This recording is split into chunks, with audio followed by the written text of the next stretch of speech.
We in the Bay. We everywhere. We'll go over there. You see what's going on? We in the G.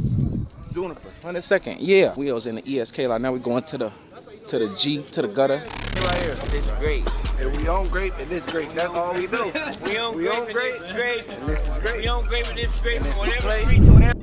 It was a regular night in Watts. People on porches, kids running around. Grape Street heads just posted up like any other day. Then a black SUV rolled through. Slow, tinted. It wasn't one of theirs. Suge Knight stepped out. No security, just him. Red shirt, chain out. He was known. Everybody in LA knew Suge. Death Row CEO, Pyru from Compton. But this wasn't Compton. This was Grape Street CRIP territory. And you don't just walk in here unannounced. Not like that, not wearing red. He came with an attitude. Loud, flashy, trying to throw weight around like this was his block. It didn't go over well. A few Grape Street homies stepped to him. What happened next was a chain of events that showed a king who thought he was made of steel bleed. And he bled, right there on CRIP turf. Let's dive into it. Suge Knight vs. Grape Street Gang. For the first time ever, Suge Knight wasn't in control. That moment, Suge Knight versus the Grape Street Crips. No contracts, no bodyguards, just street code. And Suge, he got humbled. Well, now at this point, on this level, Suge was guilty by association because Suge never affiliated, nor hung, nor did drive-bys and all this other shit that came with gang banging. Now, most cats would back down when Suge rolled through. Big frame, big rep, and death row clout to match. But the Grape Street boys, different breed. These weren't some starstruck wannabes. These were certified street generals, and they didn't give a damn about platinum plaques or who Suge had on speed dial. In their hood, Suge was just another man, and men get tested. Lots of fans think Suge pulled up trying to flex, thinking his industry muscle could carry weight on the block. But Grape Street wasn't impressed. They didn't blink. No fear, no fanfare, just straight disrespect if you stepped wrong. And Suge, he stepped wrong. It got heated quick. His usual intimidation tactics fell flat. That iron grip he used to rule death row didn't mean jack out here. These dudes didn't care who he was in the studio. This was the field, and Suge wasn't holding the ball. By the time it was over, Suge didn't just lose face, he got humiliated. The internet went crazy saying they stripped him, robbed him, and let him walk away with a bruised ego and a loud message. You ain't above the code of the streets. Not here. That moment cut deep. It was the first time Suge realized that fear don't work everywhere. The streets that once crowned him, they were starting to turn. And this was the first crack on his power hold. Knight didn't just have a vision for death row records, he had an iron fist with which to grab it. He was known to intimidate and manipulate those around him, using everything from business threats to physical violence to ensure that no one dared cross him. Knight's reputation as a hard-nosed businessman was only matched by his reputation on the streets. But as we'll come to learn, the same methods that helped him climb also sowed the seeds of his downfall. By the early 90s, death row had become the empire of the West Coast. We rap to make money. We do business. Ain't no other record company out there that sold as many records as we did. We outsold Bad Boy, LaFace, every black record label out there, we outsold them in 1 year. And I'm a convict, and my homeboy just got off a murder case. Dr. Dre, Snoop Dogg, Tupac Shakur, these artists didn't just break records, they set the soundtrack to an era. And Suge Knight? He was the man pulling the strings behind it all. But for every star he put on the map, there was a price to pay. Suge wasn't just running a record label, he was running a business fueled by fear. Artists knew that if they wanted to stay on top, they had to keep Suge happy or else. Suge Knight was the kind of guy who didn't ask for respect. He took it. He didn't just run death row records, he ruled it like a warlord. In the boardroom, in the studio, even in the streets, his word was law. He'd look his crew dead in the eye and remind them, we're building something here, we're making history, but don't forget who made it happen. Anyone who wanted a seat at the table had to play by his rules, no exceptions. But as the money got bigger and the names got louder, not everyone was ready to stay in line. One of his guys once dared to speak up, said the label was evolving, that they were bigger now, that things had changed. Suge didn't flinch. He slammed his fist on the table so hard it echoed through the room. You think I don't know that? He snapped. This ain't just a record label, it's my empire, and I don't let anyone forget it. Suge Knight's reputation wasn't just built on his muscle, it was built on his ability to take control of every situation, and if anyone threatened that control, they paid the price. But even Suge knew that this type of power wouldn't last forever. The cracks were starting to show, and soon, they'd become too big to ignore. The Mississippi Robbery. Suge's problems didn't stop after Grape Street checked him. Now, that was just the beginning. As death row records kept climbing, so did the target on Suge's back. His name was ringing out nationwide. Money, power, fear. But all that noise, it came with heat. And Suge, he was stacking enemies like plaques on a wall. Then came Mississippi. And this one rocked the streets. Word hit that Suge Knight, the Suge Knight, got robbed for his chain in a club down south. Mississippi of all places. That was a different kind of blow, because this wasn't just some stick-up, this was a message. Even giants can fall. From what the streets say, Suge was in the spot, but a young local, hungry and reckless, saw a chance to make a name. He walked into the store where Suge and his crew were shopping and checking out outfits. He snatched Suge's chain off a table and didn't stop there. Dude put him to sleep with a pipe. And after that chain, Suge never bought another one like that. You know, because I think that one cost him a pretty penny. That was cold. One hit, lights out, Suge got laid out in front of everybody. It wasn't just the knockout that stung, it was the fact that it happened at all. Suge built his legend on fear, on dominance, and now, some kid from Mississippi had just turned the boogeyman into a victim. And Suge, man, stayed quiet. Didn't talk to the press, didn't address the streets, but silence speaks loud. Everybody knew the truth. The myth had cracked, his aura fading, his enemies sensing weakness, and Suge, he was learning the hard way, you can't bully the whole world forever. Vegas 1996, the night it all flipped. 1996, that was Suge Knight at the top of the food chain. Death Row was running the game, no questions asked. Pac was on fire, dropping heat like every week. The label had streets on lock, the charts on smash, and Suge, he moved like a boss out of a movie. Suited up, surrounded by goons, fear in a shadow.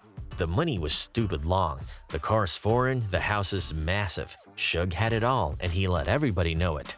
But that same year, that was the turning point. What looked like the high life was really the beginning of the fall. And the fall didn't creep up on him. It came loud, fast, and straight up reckless. Pac got hit in Vegas, and that wasn't just a loss. It was the gut punch that knocked the wind out of Death Row. The streets were buzzing, the feds were closing in, and inside the label, the loyalty started cracking. People were whispering, backing off, playing it safe.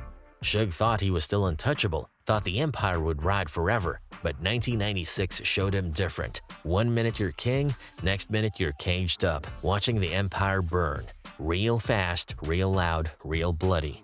It all came to a head in Vegas. Night of the Mike Tyson-Bruce Seldon fight. The MGM Grand was packed with stars, money, and street energy. And right there in the lobby, Suge and Tupac ran into Orlando Anderson, known CRIP Southside native, already on Suge's radar. Now, Suge and Pac, they weren't the type to de-escalate, nah, they were on 10. Soon as they spotted Orlando, it was go time. No hesitation, no talking, just hands. Suge, Pac, and the crew rushed him in front of everybody, stomping him out, making a statement like they always did. Vegas lights, security cams, the whole world watching, and they didn't care.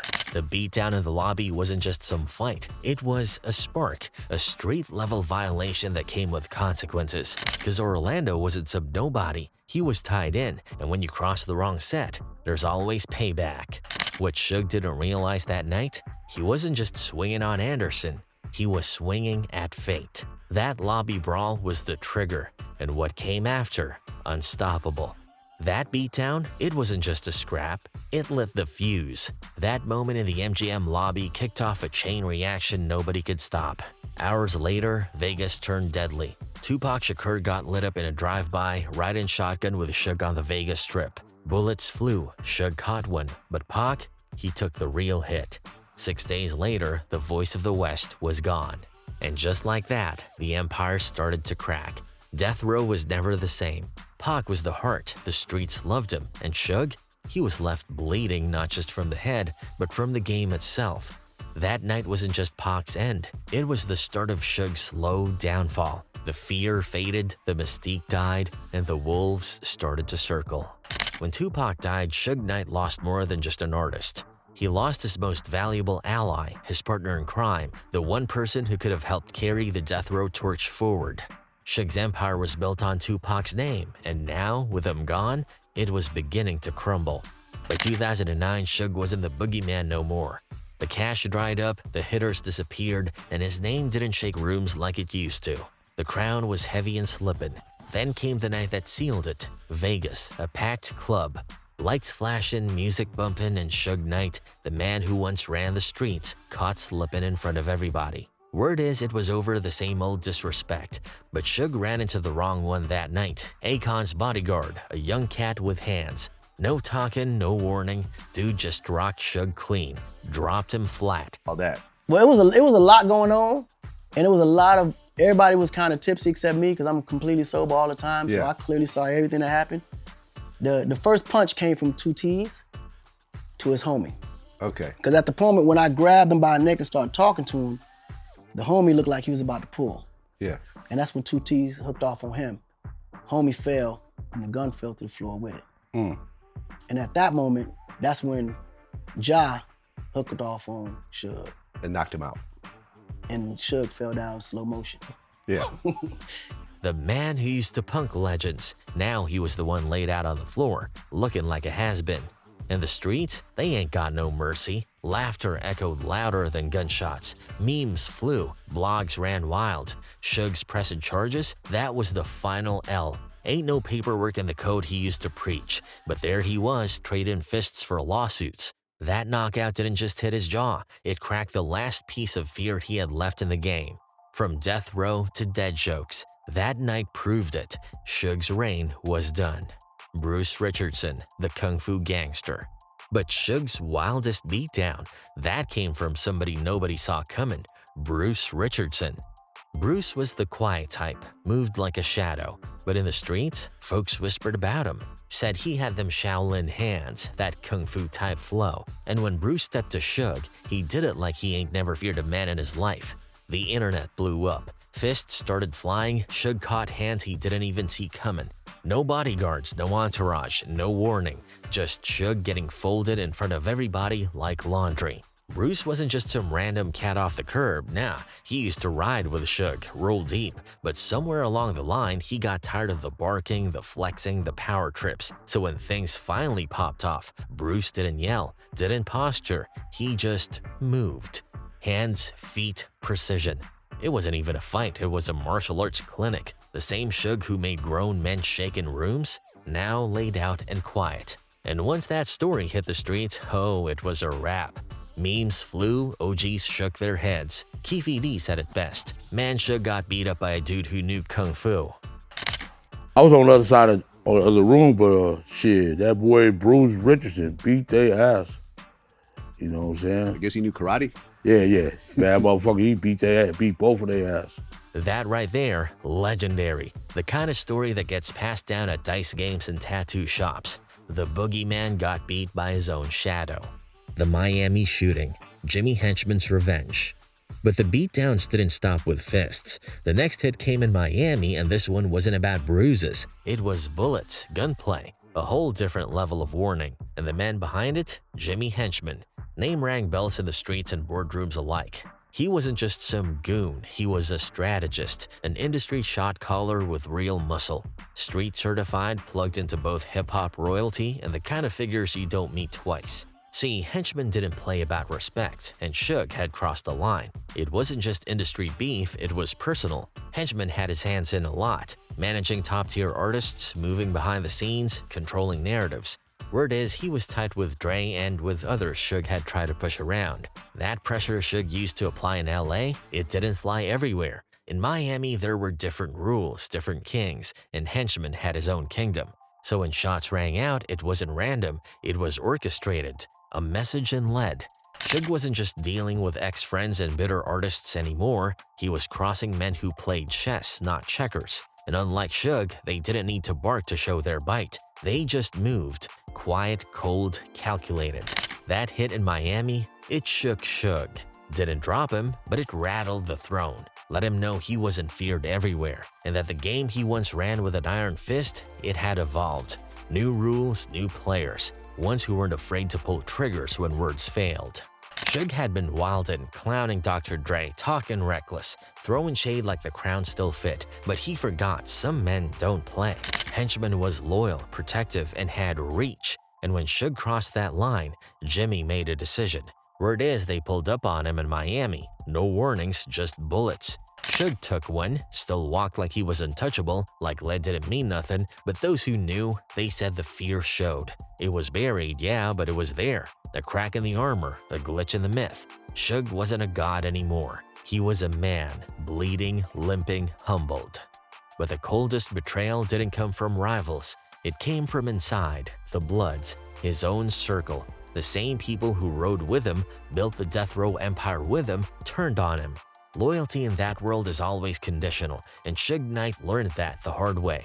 Reggie Wright Sr., the former head of death row security, once said Suge didn't see it coming. While Suge was watching his enemies, his own people were quietly plotting. The plan? Kidnap him, rob him, and take what was left of the throne. It wasn't outsiders anymore, it was family moving like enemies.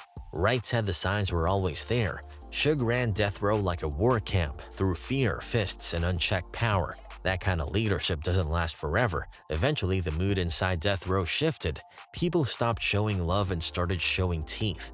The ones who once saluted him were now watching, whispering, waiting. Paranoia started to creep in, and it made Suge sloppy.